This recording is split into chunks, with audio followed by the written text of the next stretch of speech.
acontecer aquela produção artística, né? A ideia de arte como técnica, eu até, quando estava pensando, organizando esse material para aqui, eu pensei na ideia da música, né? Pensando quanto a música depende da técnica, ou seja, dessa técnica aí, para que ela aconteça, para que ela seja, né? Para que ela se configure, né? Como uma produção. Né? E essa perspectiva, ela se dá em todas as linguagens. Né? A técnica é algo importantíssimo, né? E ela, obviamente, em alguns momentos da nossa história de ensino, ela tem sido primazia, ou seja, ela tem sido algo que tem tomado a frente, digamos assim, das preocupações daqueles que trabalham e ensinam a arte, né? Mas ela, mesmo que ela não esteja à frente, ela é suporte para as outras tendências, né? Para as outras concepções de ensino, né? Inclusive, ela é responsável, mais um slide, essa perspectiva, ela é responsável, por exemplo, pela criação das escolas de arte e ofício, né? Que foi uma criação aqui no Brasil. A primeira escola de arte e ofício foi fundada no Rio de Janeiro em 1856, né? A escola de arte e ofício aqui em São Paulo, ela foi no final do século XIX, eu não me lembro aqui exatamente a data, mas a criação da Escola de Artes e Ofício, ela tem uma história muito interessante, porque ela surge de uma dissidência de um grupo de professores que trabalhavam na Academia de Belas Artes e que queriam que a Academia de Belas Artes fosse uma academia de artes e ofícios. Mas a Academia de Belas Artes optou, foi uma academia, a Academia de Belas Artes aqui no Brasil, ela foi criada em 1816, no Rio de Janeiro também, na época de Dom João VI, e a Academia de Belas Artes optou, no momento da criação dela e no desenvolver dela, durante o século XIX, ela optou pelo lado, digamos assim, mais elitista da arte, ou seja, da arte pela arte, da arte como uma produção mais elevada do espírito, do homem e tudo mais, né? Ela tomou essa via, e aqueles que advogavam a importância de uma formação mais técnica, de uma formação mais voltada para a construção dos objetos, né? Perderam espaço dentro do projeto da academia, né? E foram obrigados, e aí surgiu a ideia de construir uma escola especialmente para a formação das artes e dos ofícios, né? Então, essa escola, as escolas de artes e ofícios, elas vão redundar hoje nas escolas técnicas, né? Elas redundaram nas escolas técnicas, né? E nos cursos técnicos que vêm depois disso. Ou seja, essa técnica, ou ela vai sendo, ao longo da história, ela vai sendo adequada às necessidades da sociedade, né? Que tipo de sujeito, que tipo de especialista a sociedade precisa, né? Que ela demanda, por exemplo, nas primeiras escolas de artes e ofício, as formações eram em trabalhos de modelagem, de gesso, para fazer decorações das casas, trabalhos com ferro, né, com funilaria, para fazer também decoração, trabalho com madeira, para decoração de móveis, de construção de móveis e tudo mais. Aos poucos, essas necessidades foram sendo modificadas, né? Aqui em São Paulo, por exemplo, a primeira escola porque também elas seguindo um padrão das sociedades de uma forma geral, das necessidades e dos valores sociais, a escola surgiu, a primeira escola feminina de artes e ofício, ela surgiu aqui em São Paulo em 1910, né? E ela, durante muito tempo, ela tinha cursos, preparava as moças com cursos de costura, com cursos de bordados, de confecção de flores, de tecido, de adereços, que eram muito usados na época para chapéu, para a própria decoração doméstica, né, e tudo mais. Então, essas escolas técnicas, né, as escolas de artes e ofícios da época, elas vinham trabalhando em consonância com, digamos assim, com o mercado, com a necessidade, né, que o mercado demandava, né, de sujeitos aí preparados para construir objetos artísticos estéticos, né, dentro do contexto aí da necessidade, né? Então essa ideia de arte como técnica ela é muito forte, né? E aí eu acho que aí a gente precisa sempre estar se perguntando, né, que técnica é essa que hoje, por exemplo, os jovens de hoje, as crianças de hoje, né, necessitam para o mercado, necessitam para produzir arte, para produzir música, para produzir artes visuais, né, dentro do âmbito das novas tecnologias, né, e por aí vai, né? Então, quando eu estou trazendo esses exemplos das mudanças de interesses, né, de foco dos cursos ao longo do percurso histórico, era muito em função, muito em função da gente também pensar no hoje, né? O que é que hoje, quais são as técnicas hoje, né, necessárias para se produzir no âmbito da minha especialidade, no âmbito, né, das necessidades, né, de hoje.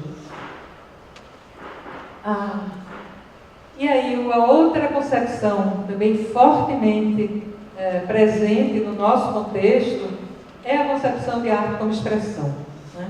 Essa concepção aí, ela talvez seja uma das... assim como as outras, acho que cada uma tem a sua função dentro do nosso contexto social e dentro do nosso contexto educacional também.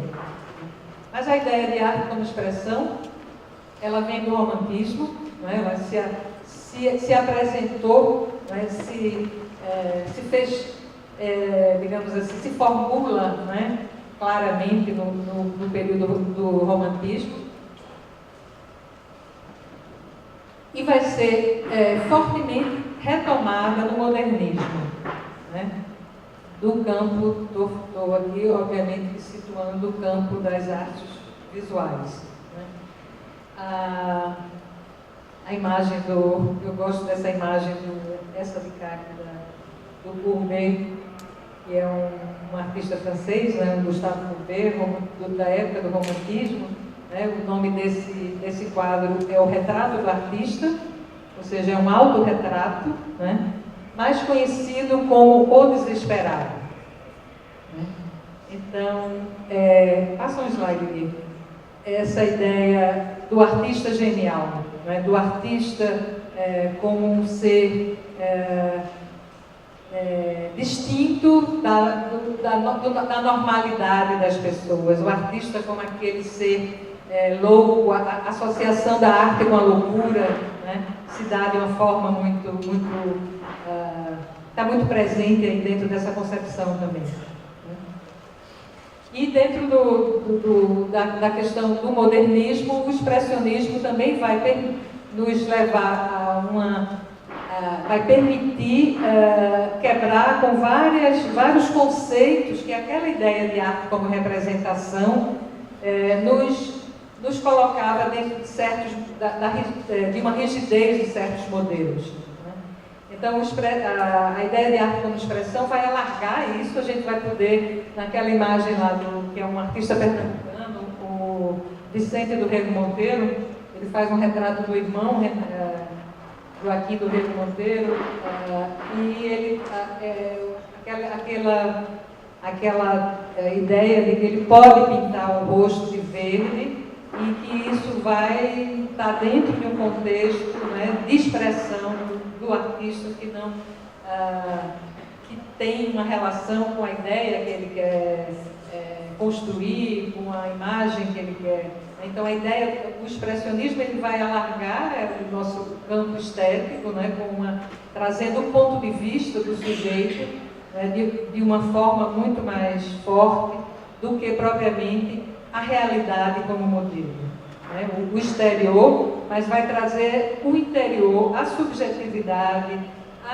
Então, quando a gente ouve as pessoas, o que é arte? As pessoas, a arte tem que ter sentimento, a arte tem que expressar sentimento. Quer dizer, toda essa ideia do sentimento, do subjetivo, de algo que vem do nosso interior, está dentro dessa perspectiva de arte como expressão, né?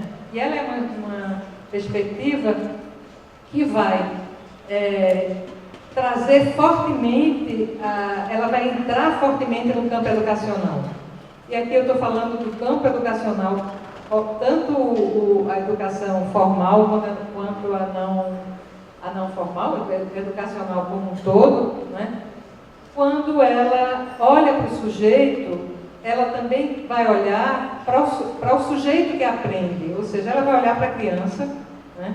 Ela vai olhar para o jovem, ela vai olhar, né, essa perspectiva expressionista, ela vai levar em consideração aquele que aprende, né, com as suas necessidades, com suas ânsias, né, de expressão, suas ânsias de comunicação. Né? Então, é dentro dessa perspectiva, por exemplo, que vão se desenvolver, trazer todos os estudos sobre o desenvolvimento da criança no campo da arte, né, o desenvolvimento gráfico, por exemplo. Né? Então, se você viu, eu coloquei um desenho do meu neto, Francisco, mas poderia ser o desenho de qualquer criança aqui, né?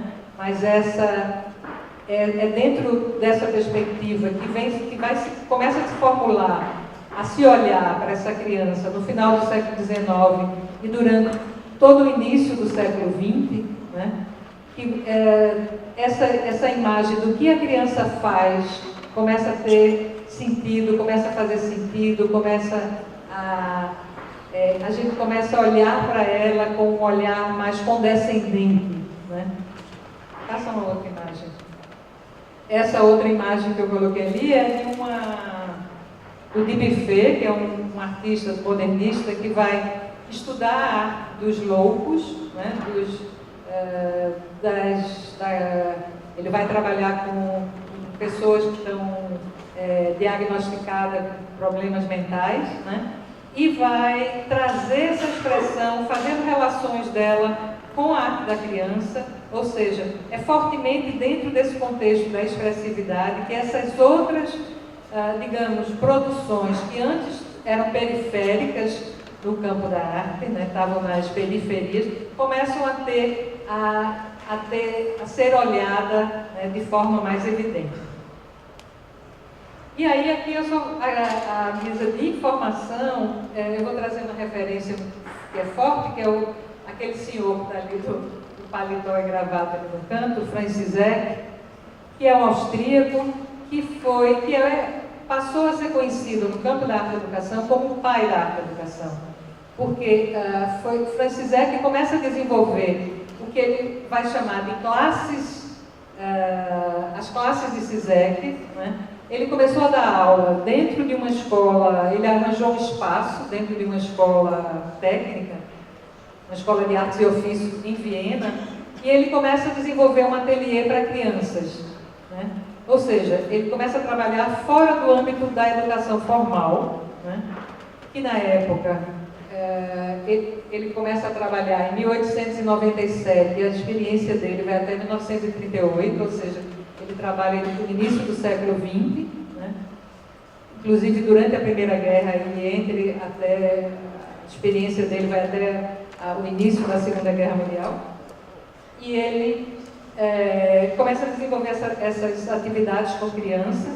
E esse trabalho do Zizek, ele propriamente nunca escreveu sobre o trabalho dele, mas o trabalho dele começou a ser propagado e a divulgado na Europa e foi visitado por muita gente, tomou como referência, né, escreve sobre o trabalho dele e toma ele como modelo para outras experiências de ensino de arte. Né. E o que é que, qual era a SISEC vai colocar ao pé da letra aquilo que eu estou falando aqui, que é essa ideia de olhar para a criança e respeitar o processo de expressão dela. Então, tem aquela outra foto dele ali no meio das crianças, ou seja, é muito simbólica essa foto, né? É um senhor de paletó e gravata, né? Formal, mas ao mesmo tempo rodeado de crianças que estão com expressão, não sei se vocês estão conseguindo identificar daí de onde vocês estão, lá atrás, né? Mas com expressão, crianças com expressão de satisfação aí dentro desse processo, né? Aqui são algumas imagens só para que a gente entenda que contexto é esse do SISEC, porque é muito semelhante às imagens que a gente tem no nosso imaginário do que seja o trabalho de criança, né, hoje. Né? E esse imaginário, essas imagens, elas começaram a circular, a se fazer, a serem aceitas como uma produção específica a partir desse momento que essas pessoas começam a abrir esse espaço para as crianças e olhar para a produção dessas crianças. As imagens da experiência de SISEC, elas foram bastante divulgadas. Ele não escreveu, mas o trabalho dele foi...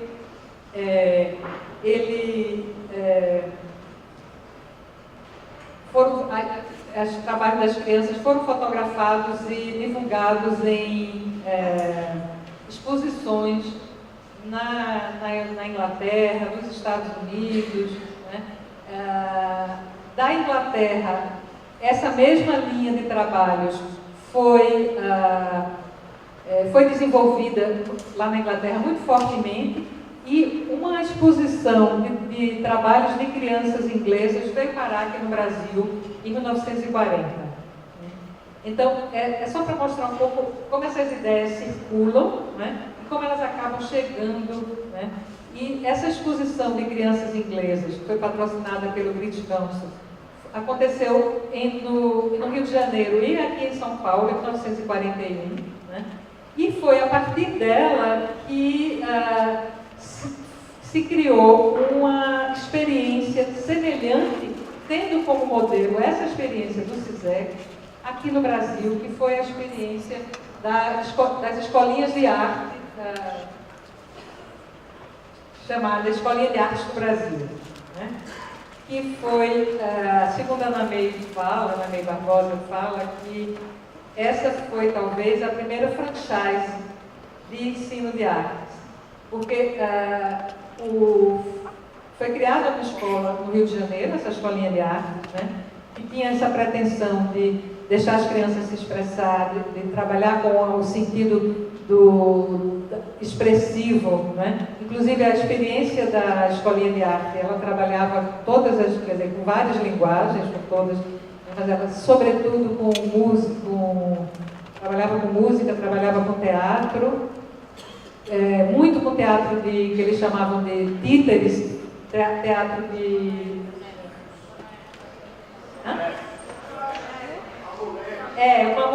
O mamulengo tem a mão dentro. Esse era os dos... Marionetes, exatamente. Na história falam muito de títeres, porque quem começou fazendo isso foi Javier Villafranca, que era um argentino, acho que é da América do Sul, que eu creio que da Argentina, e também com uma pessoa que até hoje ainda atua no âmbito do teatro, que já está um senhor, mas continua com uma referência forte, foi o Willo Krugli. Willo Krugli fez parte dessa experiência da Escolinha de Arte do Rio de Janeiro, junto com Augusto Rodrigues, que era das artes visuais, né?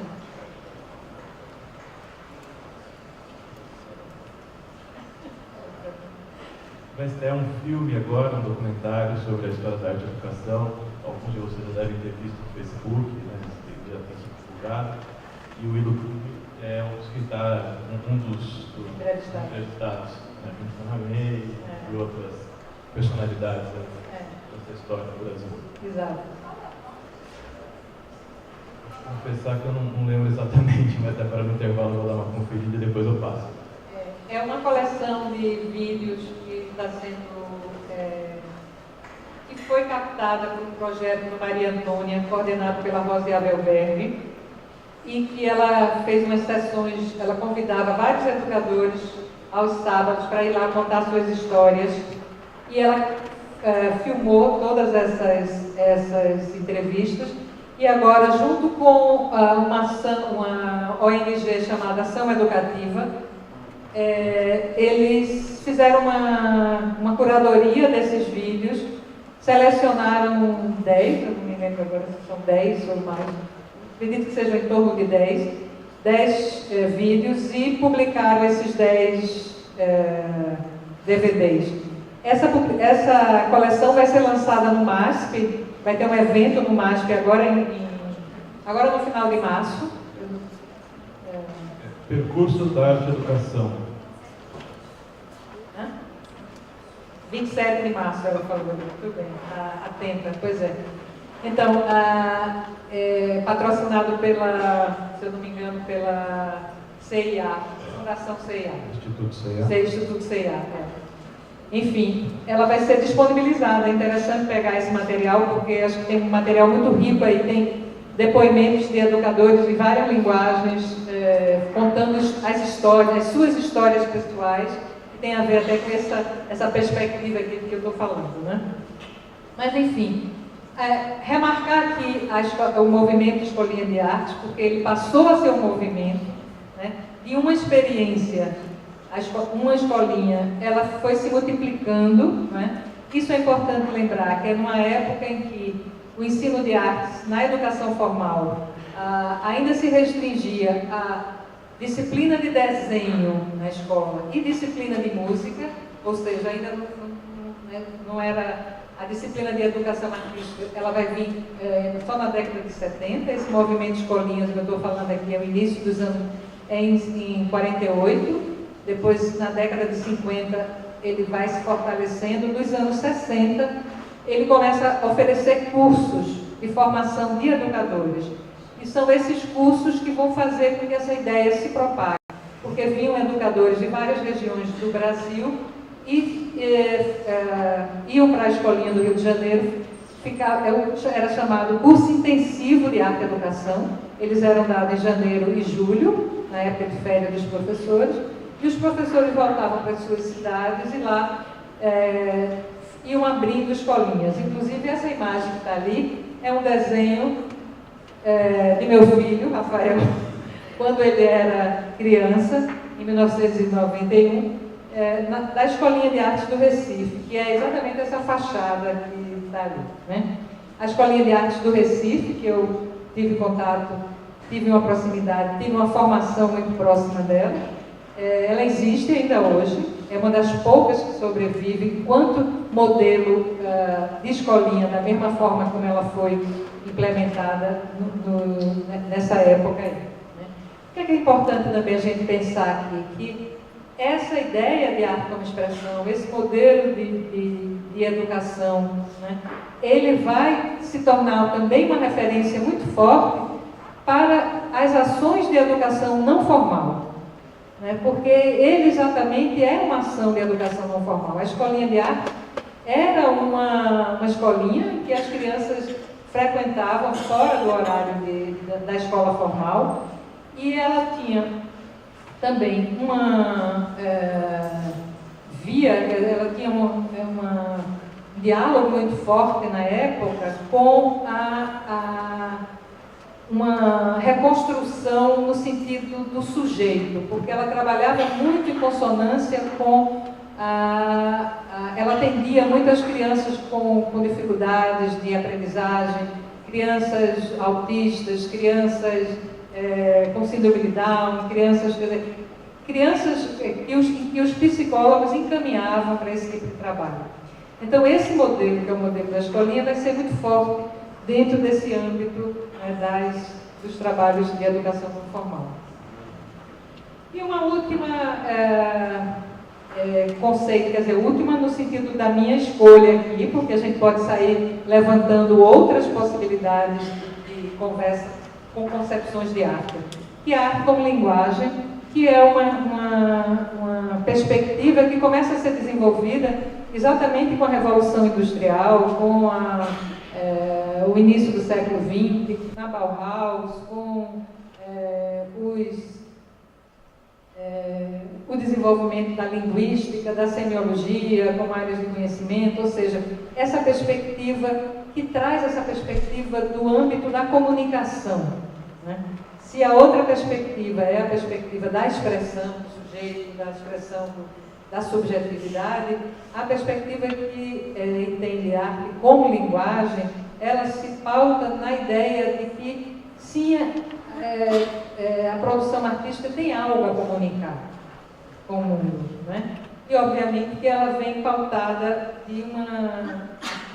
no seu início, essa perspectiva vem fortemente pautada numa estética e essa estética do modernismo e essa ideia também de uma alfabetização dentro daquela linguagem, ou seja, de que para que eu me comunique é necessário que eu, de uma certa forma, selecione os signos mais universais para essa comunicação. Se eu quero me comunicar com vocês, eu tenho que buscar uma linguagem, quer dizer, dentro dessa perspectiva daí, né?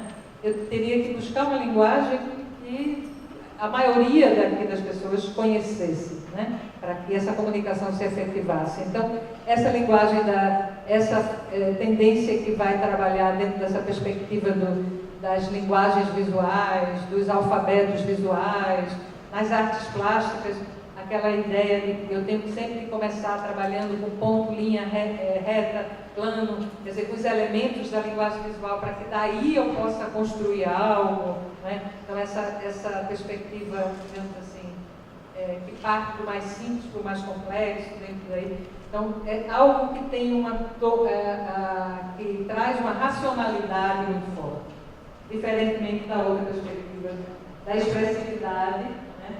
Que dispensa, digamos assim, deixa de lado, né, a questão da racionalidade.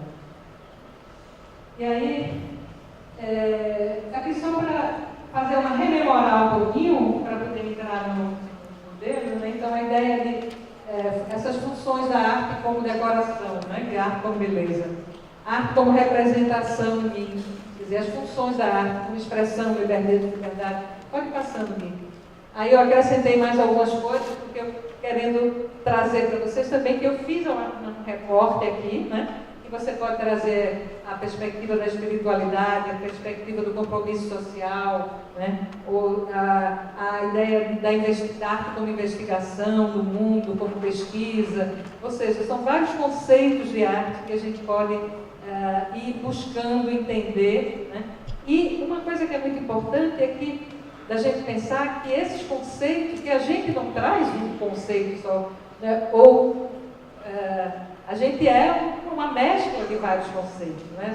A gente em determinadas situações, a gente dá mais ênfase a uma, e em determinadas situações, mais ênfase a outra, né?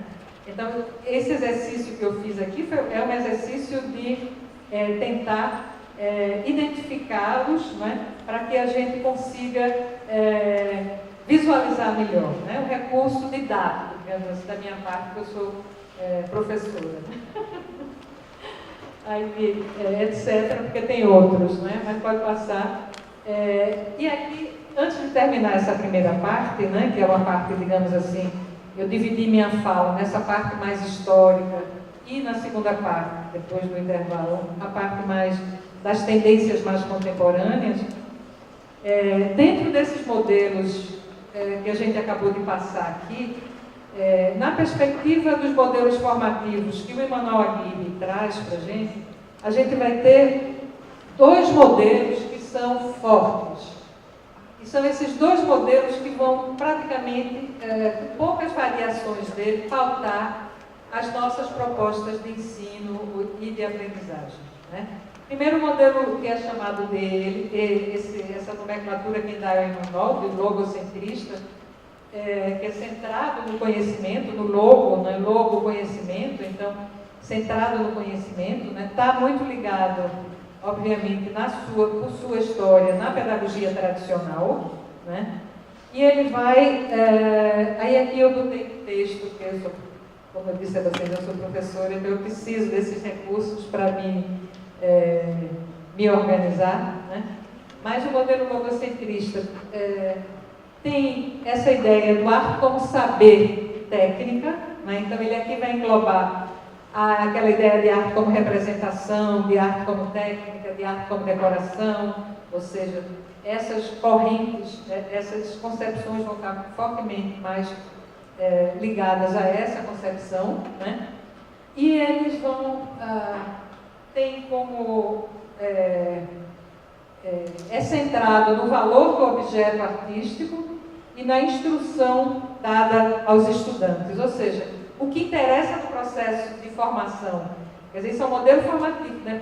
Esse modelo, a gente está aqui investigando como é que se dá o ensino, né? Então, é aquela ideia de que o objeto, ou seja, o exemplo, a obra de arte, a produção artística, a música ou o espetáculo, é o objeto de conhecimento que a gente vai se debruçar, né, sobre ele, né? E a instrução de como construir esse objeto, de como construir, ou seja, a técnica vai ser muito fortemente aí, né? O objetivo é dotar os indivíduos de ferramentas e conhecimentos precisos para conhecer e produzir arte, né? Ou seja, instrumental, ela é da ordem da instrumentalização, muito forte, né? E, historicamente, ela tem, eu estou colocando bem esses fundamentos, a palavra historicamente aqui, porque a gente pode atualizar esse modelo e pensar como é que ele é usado hoje ainda, né? Mas, historicamente, ele está muito associado à teoria estética mimética, ou seja, a representação do mundo tal qual o mundo é, né? Com regras que acredita que existem regras e princípios universalizantes, ou seja, esse modelo desconsidera, de uma certa forma, na sua origem, né? Ele desconsidera as diferenças culturais, né? Ou diferenças. Então, ele acredita que é como, por exemplo, nas artes visuais, você se baseia nos elementos da linguagem artística, ou seja, no alfabeto da linguagem artística, como se essa fosse uma comunicação que fosse entendida por todo, porque ela se baseia no pressuposto da hegemonia da cultura ocidental, né? da ocidentalização do conhecimento. Ela parte de modelos, né? Ela tem sempre pressupostos de modelos para se criar a partir desses modelos. Predomínio do padrão de beleza neoclássico, porque ela está fincada no modelo da academia, que trouxe essa perspectiva do classicismo, né, que é o modelo, que é o padrão, né? Então, assim, aquela coisa para quem está no âmbito das artes visuais, é que para desenhar um corpo humano são não sei quantas cabeças, né? E o corpo, para se desenhar um rosto, tem todo um esquema, né? Então, é dentro desses padrões e desses princípios, dessas regras que ele se... E ela tem uma ênfase muito grande nessa questão de que, um reforço muito grande, que existe um talento, um dom para se produzir arte, né? Então, dentro de essa perspectiva logocentrista no âmbito da sua origem, da sua tradição. Isso é importante a gente entender, essa origem, essa tradição, porque mesmo que quando a gente atualiza esse modelo de ensino mais diretivo, ele ainda vai carregar muito dessa estética, ou seja, dessas concepções em si, né? Então, o propósito formativo desse modelo é o domínio das técnicas, né, e a destreza. Esse é um modelo, por exemplo, que é muito usado nos conservatórios de música, né, nas perspectivas do domínio do instrumento, do conhecimento musical. É basicamente fincado nesse modelo centrado no conhecimento da música como si, né? A ênfase é no produto do trabalho artístico, né? Não importa, é aquela ideia para quem trabalha no âmbito da música, não importa o tanto que eu sofra para conseguir produzir essa música, o que importa é o resultado final, né? Então, o processo como etapas de conhecimento está sendo pouco considerado aí, né? E as estratégias metodológicas respeito às normas e procedimentos, né? Por conta dessa ênfase na técnica, né?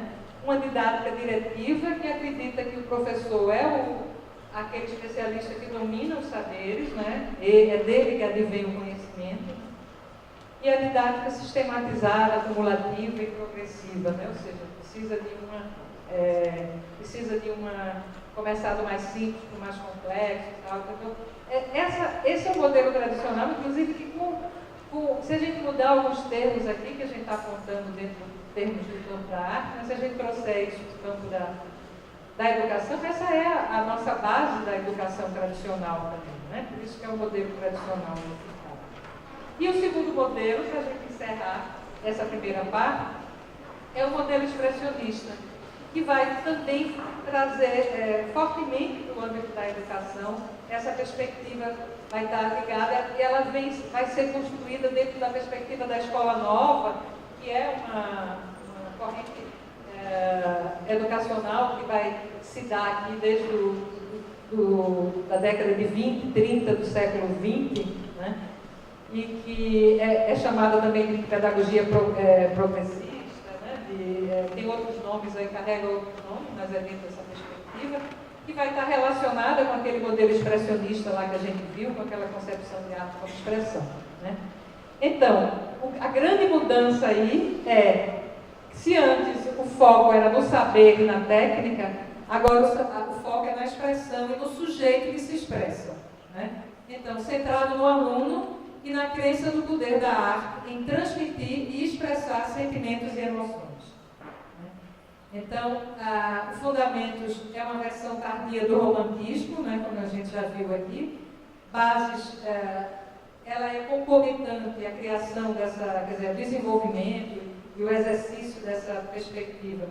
Vem também associado ao desenvolvimento da psicologia como área de conhecimento. A psicologia vai começar a dar os subsídios, né? Como é que a gente aprende, como é que o sujeito aprende, a questão do desenvolvimento, a questão de olhar a criança em todas as suas fases e tal, vai trazer subsídios aí para essa perspectiva, né? A estética expressionista muito forte, né? Porque essa ideia de não precisa ser o mundo real, não precisa ser a cópia fiel da realidade, eu posso, na medida que eu me expresso, eu expresso do jeito que eu consigo me expressar, do jeito que eu quero me expressar, né? Uma concepção de infância também aí dentro dessa perspectiva, muitas vezes grande parte